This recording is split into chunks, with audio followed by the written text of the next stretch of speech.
China continues to deal with its own COVID lockdowns. The U.S. State Department has ordered all non-emergency government staff in Shanghai to leave, and U.S. citizens are being told to reconsider travel to China. Eunice Yoon joins us right now with more from Beijing. And Eunice, I've seen more of these videos of people screaming out their windows in Shanghai because of the lockdowns, not having food, and kind of being at their wits' end. How is this all adding up on a daily basis there? Well, some people now are being allowed out of their houses because Shanghai is, in theory, easing the lockdown, taking a different approach. So they're saying that if you are in an area that is low risk, in other words, has had no new infections in 14 days, then you are allowed out of your house. But in practical terms, it isn't working very well. And in fact, Shanghai is being very, very slow to lift the lockdowns because they're going building to building. So if one building meets those requirements, but then the next one doesn't, then those people who are in the clean building aren't really allowed to go out. So people are now able to, in theory, walk their dogs, but that is meaning they can walk them in their own hallway or they can walk them in the compound on the actual grounds.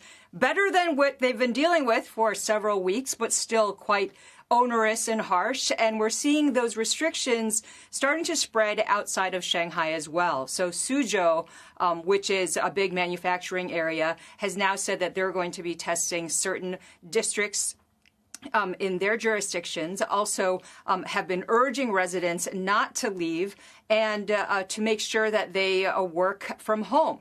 Other areas, such as Kunshan and Taicang, have both said that they're going to start mass testing their populations. And the reason this is so important from a global supply chain standpoint is that this area is home to a lot of facilities for American companies, such as Eli Lilly, ExxonMobil, Nabisco, Mondelez. And then it's also known as a home base for plenty of Apple suppliers and tech companies that come from Taiwan more broadly. So Pegatron, for example, which is an iPhone assembler, said that it had to halt some of its production there. Also, Compal, which makes the iPad, said the same thing. Quanta, which is a MacBook maker, they halted their production in a different city, but in that general area. So you're starting to see a lot of this disruption because of just how close they are to Shanghai, and just people in different areas very concerned about people from Shanghai coming over to their areas and then potentially spreading the virus. Scott Gottlieb, the former head of the FDA, has spoken with us pretty extensively about the problem with China in that they didn't take the time they bought themselves with this zero COVID policy to make sure that people were properly vaccinated. He's pointed to the number of people above 80 who have only gotten one shot, the number of people above 50 who have never gotten vaccinated. And I just wonder, is that starting to be more of a focus? Have they talked more about getting vaccines out? Because China's in a different position than a lot of places like the United States, where vaccines are widely used and they've had a lot of spread that gives you just natural immunity from those things.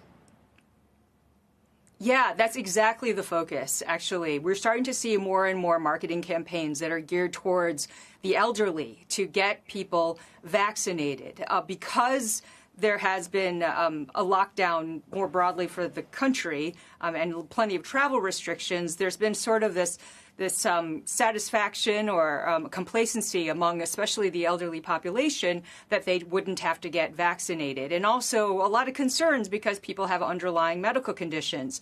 But now you're starting to see a big effort, even here in Beijing, where the numbers aren't very high right now, at least the reported numbers.